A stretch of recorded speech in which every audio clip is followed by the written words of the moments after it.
안녕하세요. 매일 성경 묵상을 돕기 위한 숲과 나무 프로젝트, 이번에는 로마서로 찾아왔습니다. 로마서를 우리가 함께 읽어 가실 텐데요. 5월 27일부터 6월 말까지 진행되는 로마서 묵상, 여러분들과 함께 하나님을 만나는 귀한 통로가 되기를 소망하면서 숲과 나무 프로젝트 시작하겠습니다. 교회사적으로도 로마서는 많은 신학자들에게 영감을 주고 또 울림을 주었던 책입니다. 대표적인 인물이 바로 성 어거스틴이라는 신학자예요. 이 성 어거스틴이 어린 시절부터 총기가 남달랐던 탓에 깊은 신앙심을 가지고 마니교에 심취해 있던 때가 있었습니다. 마니교에 깊이 발을 담그고 있던 어거스틴이 진리를 발견할 수 없다는 것에 실망하여서 좌절하고 있을 때에 그에게 다가왔던 암브로시우스라는 인물을 통해 마니교를 빠져나올 수 있는 어떤 계기와 발판이 마련되게 되었는데요. 여전히 자신의 그 죄성, 그 죄로부터 자유하고 싶었던 그 자신의 실존의 문제를 해결하지 못하고 있던 어거스틴에게 어느 날 갑자기 소리가 들려옵니다. 어린 아이들의 목소리로 톨레레게 톨레레게 하는 소리가 들려온 것이죠. 이 톨레레게라는 말은 집어 읽어라 또는 들어 읽어라, 들어서 읽어라 라는 말이에요. 계속 들어서 읽어라 하는 소리를 듣고 어거스틴이 성경책을 집어 들고 펼쳤습니다.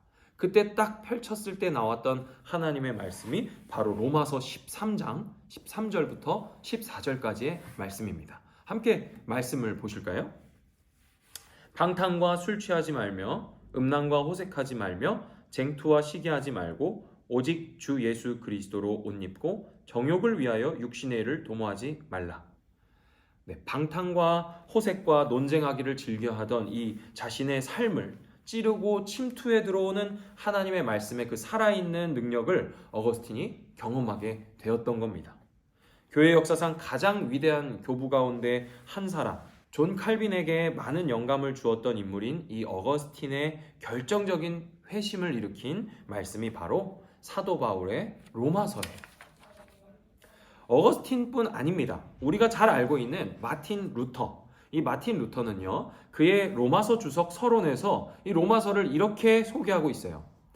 이 서신은 진실로 신약에서 가장 중요한 문헌으로서 복음을 가장 순수하게 표현하고 있는 책이다. 이 마틴 루터의 로마서 사랑은요, 그의 로마서 주석 서문을 자기가 어떤 심정으로 쓰고 있는지를 이야기하고 있는 대목에서 더 잘 드러납니다. 이렇게 말합니다. 하나님께서 나를 도우신다면 나는 최선을 다해서 이 서문이 모든 사람들로 하여금 이 서신을 가장 좋은 방식으로 이해할 수 있게 할 안내의 글이 되도록 할 것이다. 엄청나죠? 서문을 쓰면서 이 서문만 읽으면 얼른 로마서 읽고 싶다 라는 생각이 들게끔 하고 싶다는 거죠. 저 역시 우리 성도님들이 이 산책 영상을 보고 매일 성경 로마서 읽기 막 하고 싶은 그런 마음이 들게 되기를 정말 바랍니다. 루터 역시 어거스틴과 마찬가지로 어떤 신학적 회심을 불러일으키는 데 결정적인 역할을 한 성경으로 이 로마서 이야기를 꼽습니다. 마틴 루터는 중세 시대의 사제였어요. 우리가 지금 이야기하는 그 로마 카톨릭의 사제였습니다. 그는 열심히 종교심을 가지고 사제의 역할을 충실히 감당하고 있었어요. 그런데 늘 그에게 그가 가지고 있던 한 가지 신학적 문제가 있었습니다. 과연 내가 하나님 앞에서 의로워질 수 있는가 하는 그 문제가 루터의 삶 전체를 압도하고 있었어요.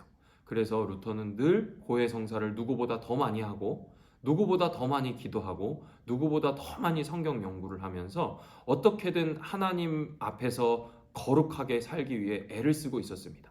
그런데도 여전히 자기 안에 그 불일 듯 일어나는 죄된 마음이 해결되지 않고 있었던 것이죠. 그러던 루터가 로마에 방문할 수 있는 기회가 있었어요. 로마에 방문했을 때의 그 일화를 제가 잠시 소개해 드리겠습니다. 당시 로마는요, 베드로 성당, 지금 우리가 바티칸에 가면 볼 수 있는 그 베드로 성당이 이렇게 건축되고 있었고 막 완공을 앞두고 있던 때였습니다. 근데 그 로마에, 이 베드로 성당이 있던 로마에 한 계단이 있었어요. 그 계단은요, 콘스탄티누스 대제의 어머니였던 헬레나가 예수님께서 걸어 올라가셨다고 알려져 있던 계단을 통째로 로마로 옮겨놓은 계단이었습니다. 그래서 로마에 방문한 수많은 순례자들과 백성들은 이 계단을 무릎으로 올라가면서 주기도문을 외우고 있었어요. 그렇게 주기도문을 외우면서 계단을 오르면 연옥에 있는 영혼이 구원을 받는다는 교회의 가르침을 믿으면서 그렇게 괴로운 삶을 살고 있었던 거예요. 그런데 루터는 그 당시에 로마를 방문하고 이렇게 얘기합니다. 내가 로마에 있는 동안 사람들이 길거리에서 공개적으로 이렇게 말하는 것을 들었습니다. 만일 지옥이 있다면 로마가 바로 그 위에 세워진 도시예요. 여러분, 당시 로마는요, 종교의 중심지였고 많은 이들이 선망하던 하나님의 임재가 있던 도시였습니다. 근데 정작 로마에 살던 사람들은 지옥이 있다면 그 지옥 위에 지어진 도시가 이 로마일 것이다 라면서 푸념을 늘어놓고 있던 그 말을 루터가 들은 거죠. 루터에게 의문이 들었습니다. 과연 우리에게 의가 있는가? 이러한 방식으로 우리가 하나님과 화해할 수 있는 그 의를 획득할 수 있는가? 바로 그때 그 유명한 루터의 탑속에서의 경험 이야기가 등장합니다. 루터가 하나님과 하나님의 의의 관계에 대한 회의를 가지고 깊은 침묵 가운데 마치 따지듯이 성경을 읽어나가고 있을 때 경험이에요. 루터의 말입니다. 한번 들어보세요. 나는 분노로 가득 차서 양심이 혼동을 일으켰고 억제할 수 없는 마음으로 이 본문을 말하고 있는 바울 서신으로 달려갔습니다. 왜냐하면 도대체 거룩한 바울이 이에 대해서, 다시 말해 하나님의 의에 대해서 무엇이라 말하는지 알고 싶은 마음이 간절했기 때문입니다. 그리고 루터의 눈에 로마서 1장 17절이 싹 들어온 거예요. 로마서 1장 17절 말씀을 한번 읽어볼까요? 복음에는 하나님의 의가 나타나서 믿음으로 믿음에 이르게 하나니 기록된 바 오직 의인은 믿음으로 말미암아 살리라 함과 같으니라. 이어서 루터는 이렇게 말합니다. 복음에는 자비하신 하나님께서 믿음을 통해 우리를 의롭게 하시는 하나님의 의가 수동적으로 우리에게 나타나 있습니다. 수동적으로라는 건요, 우리가 쟁취할 수 있는 것이 아니라는 거예요. 우리 밖에서 일어나는 일이라는 거죠. 따라서 기록된 바와 같이 오직 의인은 믿음으로 말미암아 살아야 합니다. 나는 마치 완전히 새롭게 태어난 사람이 된 것 같았습니다. 그것은 마치 내가 낙원 그 자체에 열려진 문 안으로 들어간 것과도 같습니다.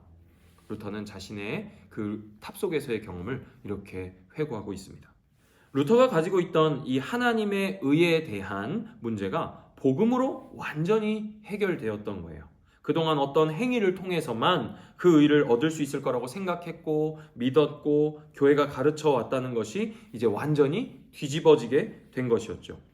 복음을 믿기만 하면 하나님의 은혜로 그 믿음을 통해 하나님의 의가 수동적으로 주어진다는 것을 발견하게 된 거예요.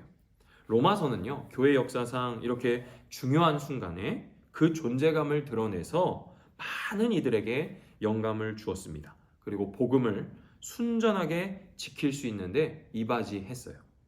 로마서 읽기를 통해서 우리도 하나님이 주시는 은혜를 경험할 뿐 아니라 어거스틴이 그랬고 루터가 그랬던 것처럼 이 시대에 교회에게 주시는 그 복음 전수의 사명을 확인하실 수 있기를 소망합니다. 네, 그럼 이제 본격적으로 로마서의 내용으로 우리가 한번 들어가 보려고 하는데요. 먼저 저자와 배경, 그리고 편지를 받는 이 로마의 상황을 좀 이해해 봐야겠죠. 먼저 로마서의 저자입니다. 로마서의 저자 누굴까요?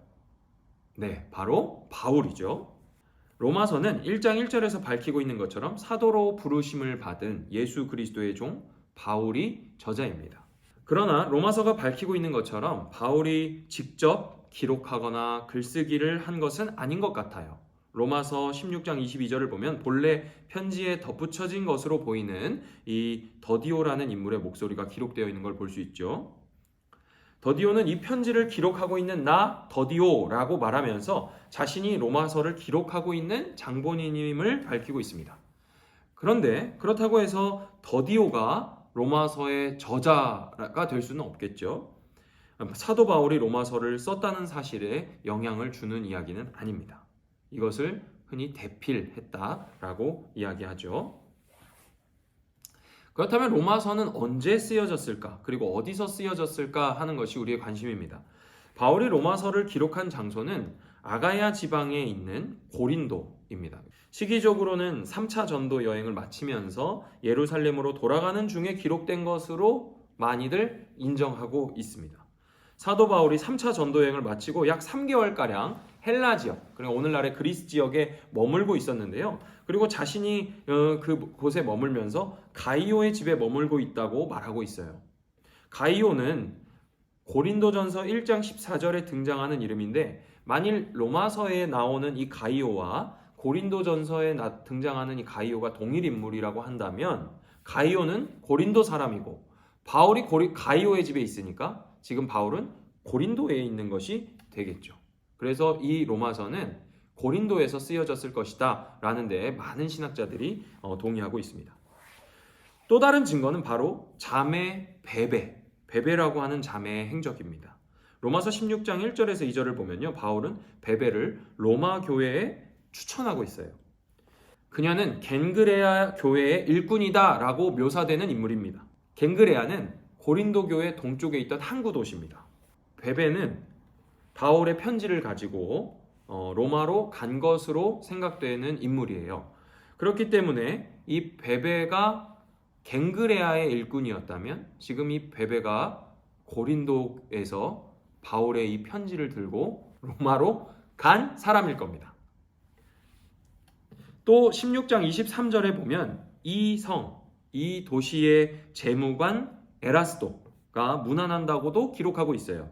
이 에라스도라는 인물은 디모데후서 4장 20절에 등장하는데요. 그는 고린도에 머물러 있다고 디모데후서가 우리에게 가르쳐주고 있습니다.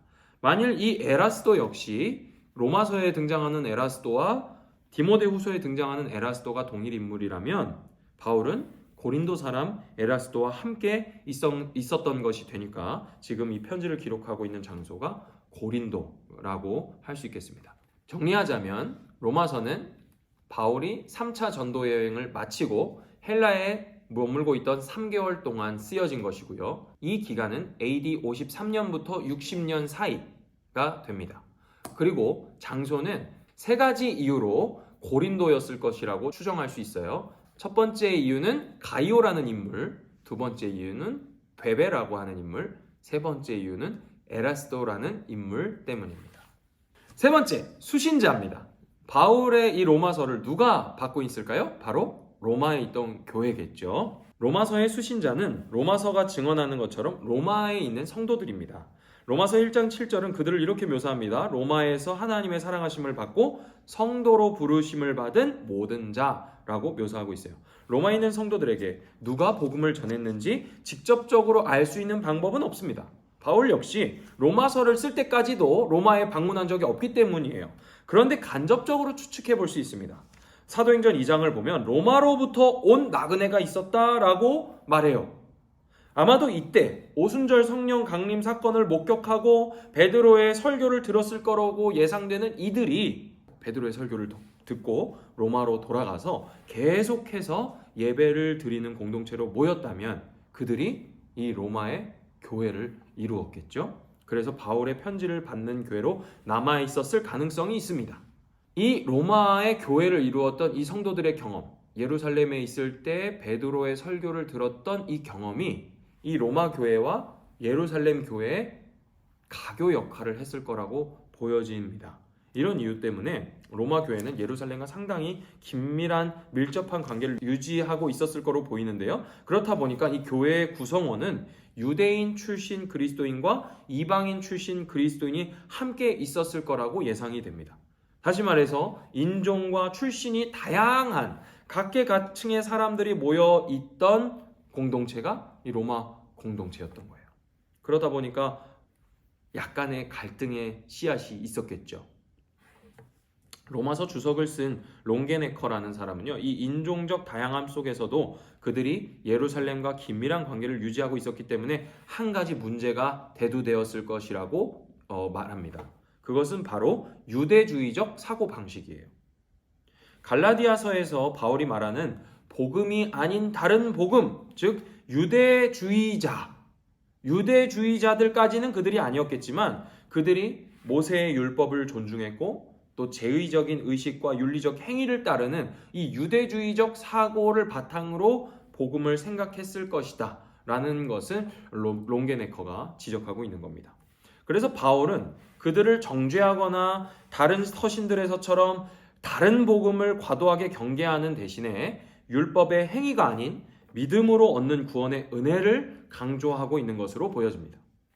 또한 혈통적으로 유대인들과 이방인들을 구분하지 않고 모든 인류가 오직 그리스도를 중심으로 구분된다는 것을 논증하기 위해서 인류 전체의 타락을 로마서 초반에 이야기하고 있다고 볼 수 있습니다.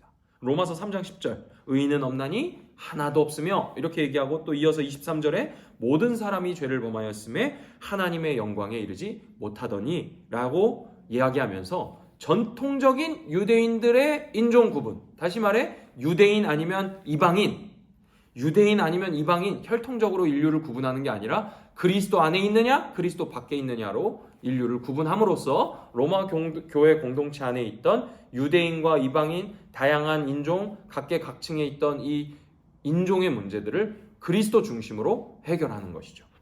그렇기 때문에 1세기 교회 안에 다양한 인종들이 오직 믿음으로 그리스도 안에서 함께 교제할 수 있는 기초가 마련된 것입니다. 네, 두 번째로 우리가 생각해 볼 거는 로마서의 기록 목적이에요. 바울이 기록하고 있는 많은 편지들 대부분은 편지를 받는 교회가 겪고 있는 문제들을 해결하기 위해서 권면하려는 그 목적이 잘 드러나는 반면에 로마서는요, 많은 신학자들 사이에서 도대체 왜 바울이 로마서를 썼느냐? 이 기록 목적에 대해서는 의견이 분분합니다. 그 주장들을 크게 둘로 나누면 하나는 바울이 처한 상황 가운데에서 목적을 찾으려는 의견이 있고요. 두 번째는 이 다른 서신들과 마찬가지로 로마 교회가 겪고 있는 문제들 속에서 이 목적을 발견하려고 하는 것입니다. 그런데 로마서의 기록 목적을 어느 한 가지로 특정하려는 것은 로마서가 담고 있는 다양한 신학적 주제들을 모두 설명할 수 없게 만들어요. 그래서 로마서의 기록 목적은 다양하다라고 보는 게 자연스럽습니다. 아, 바울이 로마서를 이래서 썼구나. 그냥 그렇게 우리가 생각하고 지나가면 되는 겁니다. 갈라디아서나 고린도서에서 바울이 밝히는 것처럼 이방 땅에서 이방인이었다가 회심한 그리스도인과 또 유대인들 중에서 그리스도인이 된 사람들 사이의 갈등의 연장에서 이 로마 교회도 그와 유사한 어려움이 있었을 것이라는 걸 앞서 말씀드렸죠. 그래서 이 로마서를 기록한 목적이 이 유대인과 이방인의 갈등을 해결하기 위한 목적이다라고도 볼 수 있습니다. 그런데 또 다른 방면에 바울이 로마서 내에서 스페인까지 복음 전도 여행을 하고자 하는 이 바울의 계획을 두 번이나 이야기합니다. 그런 것으로 봤을 때 이 로마 교회가 자신의 네 번째 전도 여행의 후원자가 되어주기를 바라는 목적으로 이 로마서를 썼지 않았을까라고 주장하는 의견도 있어요. 그 밖에도 예루살렘에서 바울이 맞이할 이 위기를 알리고 있기도 하고요. 또 복음을 둘러싸고 발생한 교회의 분열을 치료하기 위한 목적도 로마서에서 발견할 수 있습니다. 요약하자면 로마서에서 바울의 기록 목적을 선명하게 밝혀내기는 어렵다 하는 것과 바울의 내적인 이유로 또 바울의 외적인 이유로 또 로마 자체의 문제로 다양한 이유로 이 로마서가 기록될 것이다 라고 예상할 수 있습니다. 그런데 정말 중요한 것은 그가 빠짐없이 모든 교회에 하나님의 은혜와 평강을 기원하고 있다는 거예요. 따라서 로마서를 읽을 때 우리는 논쟁적일 필요가 없어요. 개인의 삶에 해답을 주길 바라는 마음으로 읽어서도 안 됩니다. 로마서를 읽으실 때 우리는 바울이 교회의 은혜와 평강을 구하고 있구나. 그 교회의 은혜와 평강을 기원하기 위하여 이걸 쓰고 있구나. 우리가 그렇게 바라보시고 읽으시면 도움이 될 것 같습니다. 네, 지금까지 로마서를 바울이 어떻게 기록했는지를 생각해 봤습니다. 로마서의 기록 목적까지 여러분들께서 이해하셨다면 이제 로마서 산책 2에서는 우리가 신학적 주제와 또 구조에 대해서 살펴볼 텐데요.